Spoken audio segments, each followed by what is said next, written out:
I mean, even if it's one little resource, start there, start niching and growing.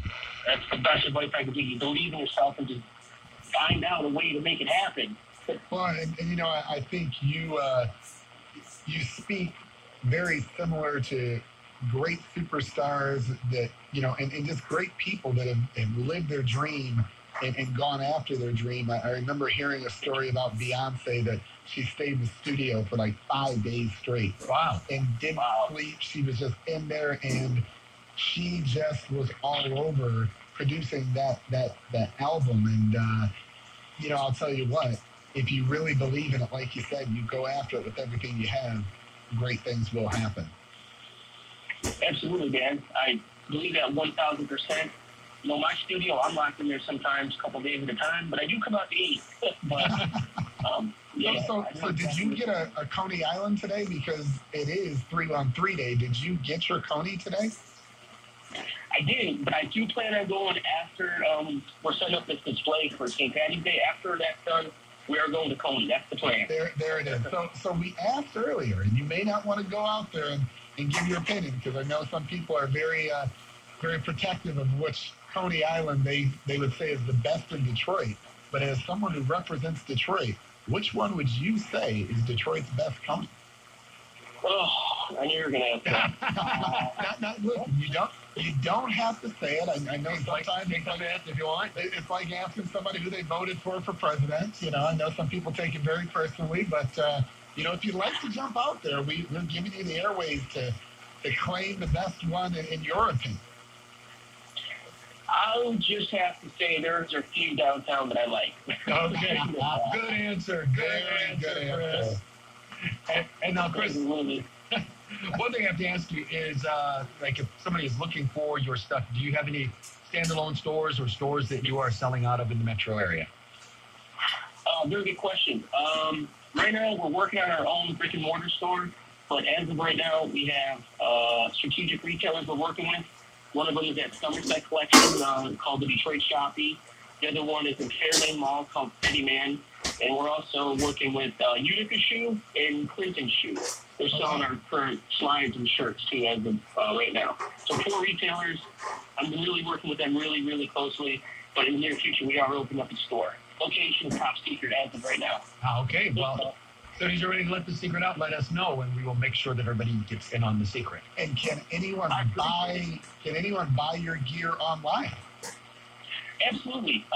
The website is DetroitLifeGear.com, and you get our full collection right there, from our hats, shirts, sweatshirts, our slides, our flash drives. Everything is right there, DetroitLifeGear.com.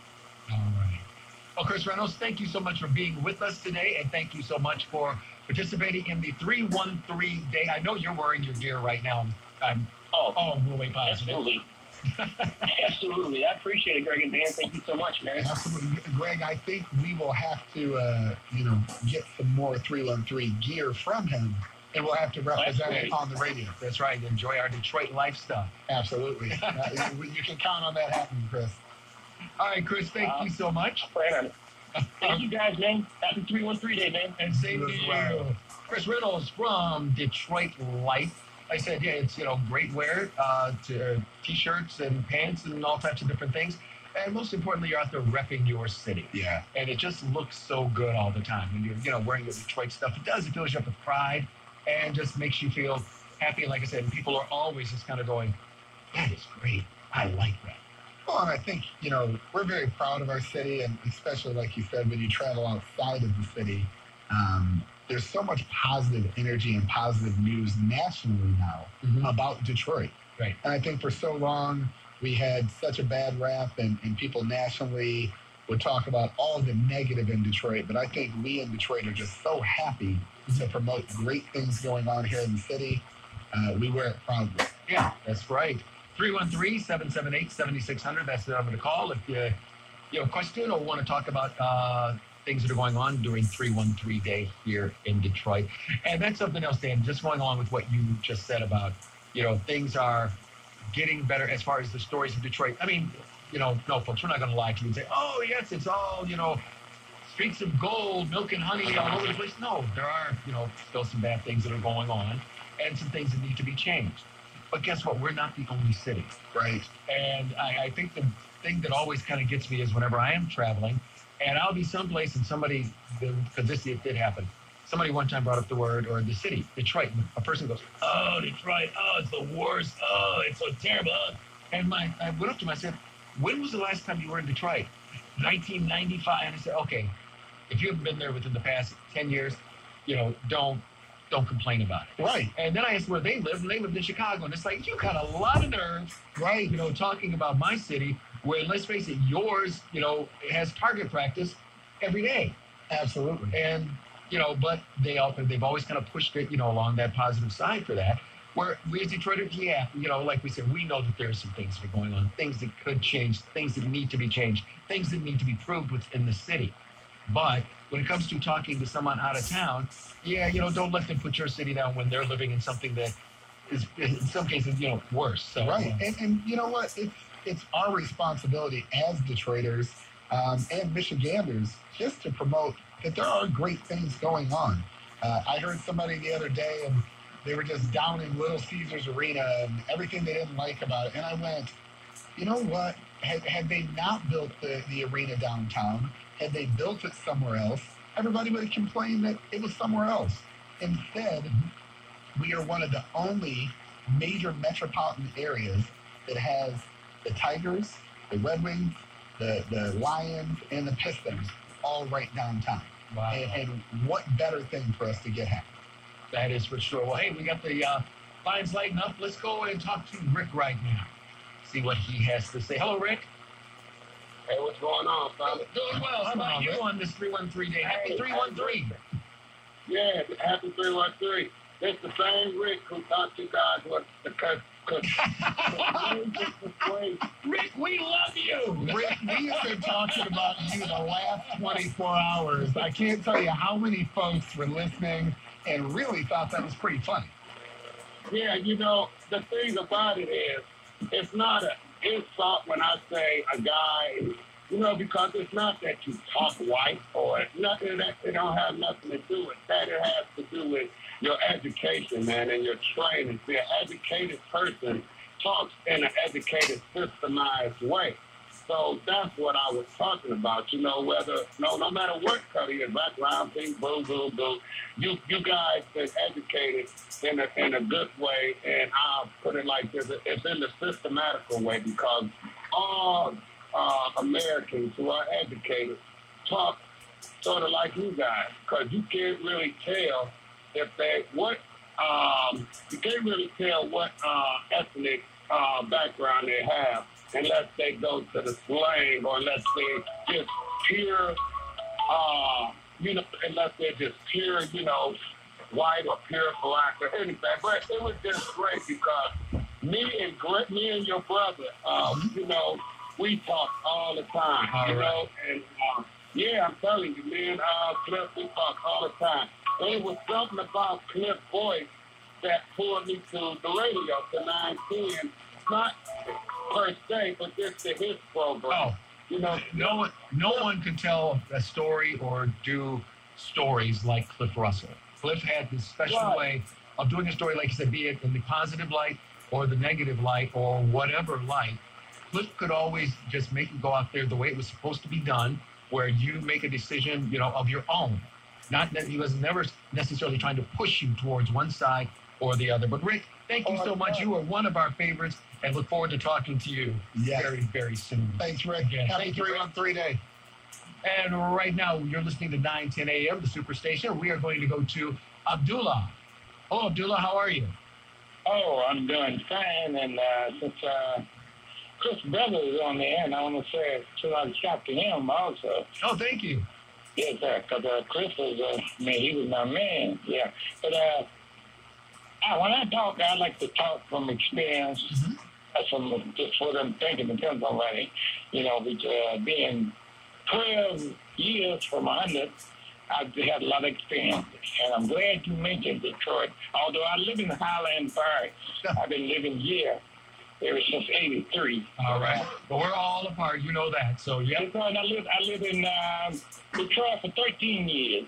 But Detroit and Highland Park is two of the greatest cities I have ever been in. I've been just about all the work in Syria for 2 years in the Korean conflict, and but a lot of people don't know that Motown started here, and I could just go on the different things that started in Detroit. And Highland Park used to be called the capital of Detroit. You remember that? Sort of good, yeah, way back when. Big Brighton? Yep, they had it way back when, yes. That's right. They were the capital. And you know something, Abdullah? I don't mean to interrupt, but something else that I wish they would even do more of in Highland Park, because of course, you know, anytime we see a story about Highland Park on the news, it's showing, you know, like a bad park, you know, like that. Highland Park has some of the most beautiful homes I've ever seen. If you go, you know, like into the different areas that are there in Highland Park, there are some gorgeous homes. Well, it was the Davison Freeway. Yeah, so that was, the first paved road as well as the first freeway. And it went from basically connecting the east side of Detroit to the west side. But it goes through Highland Park because you exit Woodward right there. And you come up and go to the old Sears store. Yeah, people forget. That is the home of the Highland used to live in Highland Park. You can know the history. Oh, well, I'm listening. I was going to say, well, growing up at, 7 Mile and Conant, so we weren't that far. And that Sears store that was right there on Woodward at Sears, every kid, that's where their parents took them to go shopping. Right. And that was, the place. I remember all the time, getting ready to go back to school, going to Corville Elementary School. My mother would take me there, and it's kind of like, Mom, can I get some clothes, like my buddies are wearing, like a little bit cooler? And it's kind of like, no, you're getting the corduroys and the checkered shirt, because Sears has them all. And it's like, okay, thanks, Mom. But yeah, it was always great to shop there, Abdullah. And like you said, you've been living there since what year? It's 83. Okay. 1983. Wow. Okay. And I tell a lot of people, we got a lot of house. Uh-oh. I think although the line cut off there. Sorry, Abdullah. Yeah, the line went up. But Abdullah, if you get a chance, give us a call back. And if not, we'll talk some more about Highland Park. But that is the truth, though, Dan. If you go over there to certain parts of Highland Park, you'll drive down these streets and you will go, wow. I mean, they look like almost, little, like Sherwood Forest, Palm County, type homes. And there are so many other areas throughout the city that still have these beautiful homes. I mean, it's not, like we always say, just, certain areas that people think. Oh, it's beautiful. I mean, it's not what everybody says it is. Yeah. Because, like we said, especially like where we grew up, the Coney Gardens area, it seems, some slow down times, but they're fixing that up more. And it's kind of funny when you drive through the area, you'll see what we used to always talk about, a mini mansion, kitty corner to something that looks like a nice cottage. I was always kind of wondering, who designed our neighborhood? And, what were they doing before they started putting it all together? But yeah, there's some beautiful, beautiful homes over in that area. And, something else, and still working on this, folks. One thing that my brother Cliff and I talked about that we wanted to do, actually we were going to start in the spring, but now I think I'm even still going to start in the summer, was we wanted to give Detroit historic tours. Because as everybody knows, Cliff loved his historic markers. Absolutely. I mean, and still looking forward to possibly, finishing that book for him. Not possibly, we're going to finish that book for him. And still, his name, Cliff Russell, and the rest of us just in small letters. But the joke used to be between Cliff and I, every time we'd ride around with people, they kind of go, you guys should just give a tour because you seem to know everything about the city. You talk about, what used to be on that corner, what used to be there, who used to live here. And that's it, showing you some of the historic sites and historic places in our city. Oh, my goodness. And I think, unfortunately, not very many people know all the great historic sites that did exist in the city. Mm-hmm. No, that's for sure. Because, like you said, there, of course, like we said, is the Motown Museum. But then also, if you just go down the street, there's also United Sound System, which also, a lot of great recordings came out of there, Parliament Funkadelics. Really? Even Prince